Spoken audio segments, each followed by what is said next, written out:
E uma proposta de emenda à Constituição tem gerado muita polêmica.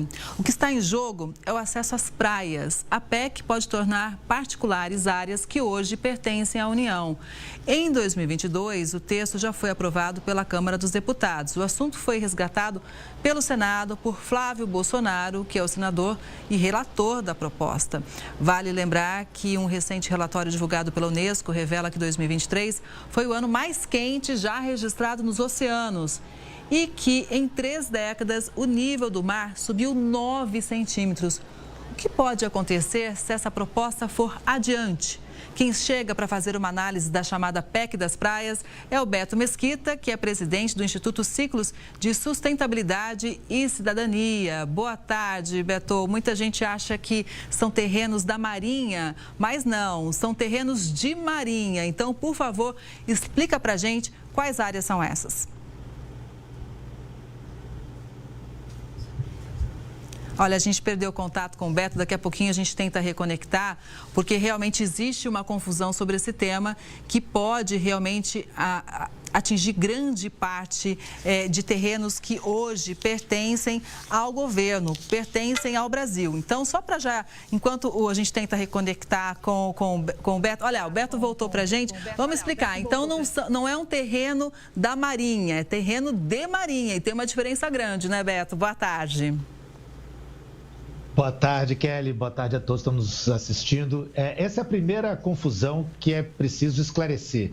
E é curioso, porque essa é uma confusão antiga. Muita gente chama essas áreas de terrenos da Marinha e muita gente acha que isso é porque a Marinha do Brasil, a Força Armada Marinha do Brasil, é quem é responsável ou proprietária dessas áreas. Não é nada disso. São terrenos de Marinha e esses terrenos são da União, são patrimônio da União. E o órgão responsável por gerenciar, por monitorar e fazer as concessões e os aforamentos desses terrenos é a Secretaria do Patrimônio da União, que atualmente é uma secretaria vinculada ao Ministério da Gestão e da Inovação. Então, quando um leigo diz isso, a gente até entende, mas eu vi, inclusive, deputados federais e pessoas, né, influenciadores, falando dessa informação de que são terrenos da Marinha. Não tem nada a ver com a Marinha, são terrenos de Marinha, responsáveis pela Secretaria sob a responsabilidade da Secretaria do Patrimônio da União. E para a gente entender melhor também, são áreas que ficam até 33 metros do ponto mais alto da maré? Exato. O problema é que essa maré é uma maré que foi determinada, uma maré de pré-mar que foi determinada no século XIX. Então, a gente tem um desafio de entender exatamente aonde começa, aonde termina, de demarcar exatamente esses terrenos. E é importante que se diga, a SPU vem já há alguns anos, a SPU é um órgão de Estado, vem há alguns anos fazendo essas demarcações e fazendo um cadastramento, um recadastramento dos imóveis. Hoje nós temos cerca de 560 mil imóveis no Brasil dentro desses terrenos de marinha, que tem alguma ocupação privada, mas a estimativa da própria SPU é que isso pode chegar a 3 milhões de imóveis quando concluírem esse recadastramento. Então, são esses terrenos que ficam acima da faixa de praia. Não é na praia, mas é acima da faixa de praia, até os 33 metros a partir da linha de pré-mar. Beto, eu dei uma levantada em alguns dados aqui, de 564 mil imóveis cadastrados, mais ou menos, que você trouxe para a gente aqui. Só no ano passado o imposto foi gerado 1 bilhão e 100 milhões de reais em imposto aqui para o nosso governo, porque hoje existe uma lei que obriga o pagamento de pelo menos 2 taxas desses imóveis que já estão cadastrados e se for repassar, transferir para alguém, tem mais imposto ainda para pagar. O que pode acontecer se essa PEC for aprovada? Eu acho que nós temos um desafio desse ponto de vista da arrecadação e do que se paga. É importante entender que esse pagamento, essa taxa, ela está relacionada ao fato de que um privado, um particular, seja um cidadão, seja uma empresa, um hotel, uma pousada, que está utilizando um terreno da União, ele paga pelo aforamento. É como se fosse um aluguel, é como se fosse uma taxa pelo uso daquela área. Se essa PEC for aprovada, esse usuário, esse ocupante dessa área, ele terá a possibilidade de adquirir esse terreno. Então, ele vai passar a ser o dono e, se ele passa a ser o dono, ele deixa de pagar esse aluguel anual. Não é exatamente igual, mas é como se eu morasse num apartamento alugado, que não fosse meu, eu pagaria todo mês, no caso, eu tenho que pagar um aluguel proprietário, e eu tenho uma opção de compra desse imóvel. E quando eu compro, ele passa a ser meu. A grande questão é que esse é apenas o aspecto financeiro e tributário. Só que a própria legislação infraconstitucional, já existem leis que permitem a extinção, a remissão desse aforamento. Existem condições específicas já previstas na legislação, aonde que aquele usuário pode requerer e deixar de pagar. Ele não se torna proprietário, ele não passa a ser o dono ainda da área, ele continua sendo um ocupante, o terreno continua sendo do patrimônio da União, mas ele pode deixar de ter que pagar esse aforamento. Então, eu acho que a discussão tributária e financeira, ela não é através de uma emenda constitucional que a gente vai resolver um potencial problema financeiro. A gente precisa entender isso do ponto de vista de por que a União é a proprietária dessas áreas e qual é a importância de manter esse controle na União. Tá, mas antes da gente falar do meio ambiente, inclusive também das populações que seriam afetadas, eu acho importante a gente trazer mais uma análise, porque especialistas em meio ambiente dizem o seguinte: a gente tem que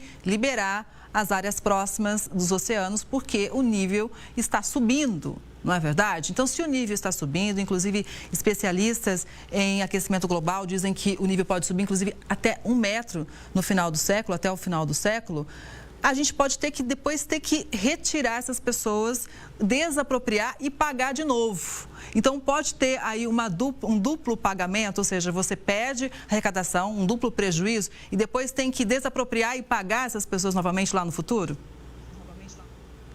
Esse é um risco e esse é importante nesse cenário de mudanças climáticas, no cenário onde a gente já tem, a ciência nos diz, não é se o nível do mar vai subir, é quando e quanto ele vai subir e com que velocidade ele vai subir. Em vários países, principalmente na Europa, já está havendo uma reversão, aonde há 50, 60 anos atrás fizeram essa privatização, vamos chamar assim, dessas áreas de marinha, hoje estão retomando, estão tendo que retomar. Então, o Brasil, que mantém essa prerrogativa ainda hoje, não deveria ir no sentido contrário, de agora, conhecendo a situação de emergência climática que já vivemos, sabendo que essas áreas são áreas críticas para a segurança nacional, para a resiliência climática das cidades, das estradas, dos equipamentos e das próprias propriedades que ficam para a parte de trás, é fundamental que essas áreas façam parte dessas salvaguardas que não são apenas ambientais, são salvaguardas climáticas e salvaguardas que acabam protegendo vidas e protegendo também o nosso patrimônio. Beto,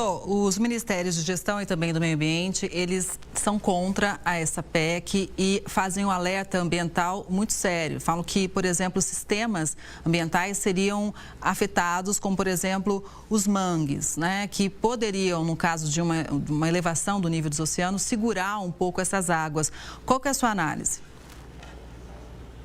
Eu acho que os ministérios estão corretos e é importante que a gente posicione que isso se trata de um risco. Não é que diretamente como resultado da aprovação da PEC, todas essas áreas vão ser desmatadas ou vão ser ocupadas. Só que quando você transfere elas para o proprietário privado, você reduz a capacidade de controlar que tipo de utilização, que tipo de uso, que tipo de construções, que tipo de densidade de ocupação você pode dar nessas áreas. E com isso, fragiliza a capacidade do governo, a capacidade do poder público de garantir que essas áreas, que esses ecossistemas, que, repito, são fundamentais para a resiliência climática do país, sejam degradados e a gente possa perder essa proteção. Então, esse elemento, como eu falei, eu acho que a gente tem oportunidade de discutir a questão do aforamento, tem necessidade de discutir alguns casos específicos. A legislação infraconstitucional já prevê caminhos para isso. E se precisarmos aperfeiçoar essa legislação, esse é o caminho. Não precisamos alterar a Constituição e abrir um formato tão amplo como esse que essa PEC propõe, que, na verdade, traz muito mais riscos do que benefícios para o nosso país. Pois é, um outro ponto também que alguns críticos a essa PEC levantam, né, é sobre a população ribeirinha, que teria que ser remanejada e muitas vezes também incentivada de alguma forma a vender ali os imóveis onde já vivem, né? Então, como lidar também com esse deslocamento da população ribeirinha? Essa é mais uma das situações de vulnerabilidade que a aprovação da PEC pode intensificar. Populações ribeirinhas que têm direitos de usufruto de determinadas áreas, elas podem, a partir da aprovação dessa PEC, se tornarem, se elas estiverem ali e conquistarem o direito de título por aquela área, como titulares da área poderiam vender essa área. E nós sabemos, como acontece na maior parte do interior do país, as pressões por especulação imobiliária, as pressões por o que a gente chama de gentrificação, de tirar as pessoas do seu local de origem, levá-las para outras áreas e ter uma ocupação que supostamente seria uma ocupação mais nobre, mas é uma ocupação que pode, na verdade, gerar um impacto social e também um impacto ambiental muito grande. Então, aumenta a vulnerabilidade de populações tradicionais que vivem nas áreas costeiras e nas áreas ribeirinhas que têm influência de maré, que seriam as áreas também afetadas, são as áreas dos terrenos de marinha e seriam áreas afetadas se essa PEC viesse a ser aprovada. Roberto, eu acho importante essa discussão até para trazer luz a um tema que muita gente já conferiu na prática, que é a falta de acesso a algumas praias. Hoje, o que diz a lei, né? Porque às vezes em alguns condomínios você não consegue entrar na praia, ter acesso à praia, ou, por exemplo, em alguns resorts. Como que é essa questão? Se eu quiser ir em alguma praia hoje, como brasileira, eu tenho direito? O que diz a lei? É uma outra questão que nessa polêmica, né, esse mais um fla-flu que a gente está enfrentando, ela também ficou um pouco confusa. Mas é importante esclarecer que o acesso às praias, o livre acesso às praias, ele é estabelecido numa lei federal, não é na Constituição, é numa lei federal que determina o plano de gerenciamento costeiro. Então, todo o acesso às praias é livre, as praias são bens de uso público inalienáveis. Então, esse acesso ele é garantido. Mas o que acontece? Para chegar em algumas praias, dependendo da posição dessa praia, eu posso ter que passar por um terreno privado. E eu posso ter uma vedação, uma restrição de acesso por aquele terreno privado. Esses terrenos de marinha que ficam à praia-mar e que muitas vezes são gerenciados, são geridos como se privado fossem, já hoje trazem situações específicas, nós conhecemos em várias situações onde existe uma restrição de acesso. Às vezes, o cidadão tem que caminhar ou andar com o seu carro por quilômetros até encontrar um acesso, porque por quilômetros aquele acesso está vedado, porque está bloqueado por ocupantes dos terrenos de marinha que estão ali na frente. Se isso já é um problema, se isso já é uma situação crítica hoje, tendo ali um terreno que é da União, mas que tem uma possibilidade de uso, imagina se esses terrenos se tornarem privados, completamente privados como propriedade. Aí que a gente vai agravar ainda mais. Então, essa é uma outra situação. Não é que a aprovação da PEC vai fechar as praias e, a partir de então, as praias estariam privatizadas. As praias não serão privatizadas, mas sim vai aumentar as situações, vai aumentar o risco e vai agravar os conflitos de acesso à praia que nós já vivenciamos hoje. Em algumas ilhas, por exemplo, a gente tem situações no Rio de Janeiro, na Ilha Grande, onde você chega de caiaque ou chega de barco e tem um cidadão na praia dizendo: você não pode atracar aqui porque essa praia é minha. A praia não é dele, a praia não pode ser. Ele pode ser ter o direito do aforamento do terreno à praia-mar, mas a praia é uma praia pública, todas as praias são de acesso público e isso está garantido na lei e não é a aprovação dessa PEC que mudaria esse cenário, mas sim aumentaria o risco e aumentaria o potencial de conflitos para acesso à praia. Pois é, e só para a gente fechar com um dado que eu também considero importante, a erosão avança em 40% da costa brasileira. Então, a gente tem que olhar com carinho para esses lugares todos, não é? É uma riqueza de todos nós. Muito obrigada, Beto. Acho que foi importante essa análise aqui no Conexão, para a gente trazer todo mundo aqui no mesmo pé, a gente ficar atento o que é discutido ali no Congresso, de que forma que isso pode afetar a vida da gente, viu? Uma boa tarde e até a próxima. Boa tarde, obrigado, um abraço.